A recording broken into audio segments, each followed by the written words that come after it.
গাজায় যুদ্ধবিরতি কার্যকর থাকলেও থেমে নেই ইসরায়েলি বর্বরতা। স্থানীয় সময় শুক্রবার ভোরে দক্ষিণ গাজার খান ইউনিসে একটি ভবনে বিমান হামলা চালায় দখলদার বাহিনী। এরপর এলাকাটি পুরোপুরি বিদ্যুৎ বিচ্ছিন্ন হয়ে পড়ে। বাসিন্দারা জানান, হামলার শিকার ভবনটি স্থানীয় একটি স্কুলের বিপরীত পাশে অবস্থিত, যেখানে আশ্রয় নিয়েছিলেন উপত্যকাটির বাস্তুচ্যুত মানুষ। আধ ঘন্টার মধ্যে বাড়িটি খালি করার নির্দেশ দেয় নেতানিয়াহু বাহিনী। এরপরই সেখানে হামলা করা হয়।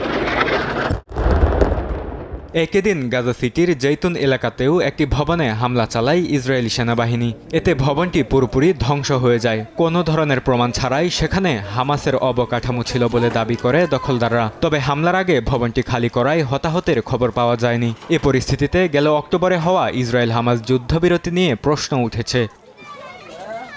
অন্যদিকে গাজা সিটিতে তীব্র হচ্ছে পানির সংকট। প্রধান সরবরাহ লাইন ক্ষতিগ্রস্ত হওয়ায় লাখো মানুষ নিরাপদ পানির উৎস পাচ্ছেন না। স্থানীয় কর্তৃপক্ষ জানায়, শহরের 85% বেশি এলাকায় নিয়মিত পানি সরবরাহ বন্ধ হয়ে গেছে। মানবিক সংস্থাগুলো সতর্ক করে বলছে, নিরাপদ পানির সংকট দীর্ঘমেয়াদে মারাত্মক প্রভাব ফেলতে পারে।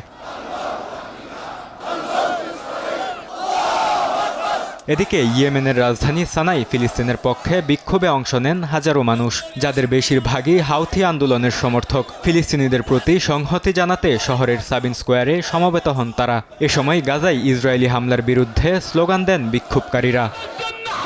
বরকতুল্লাহ, সময় সংবাদ।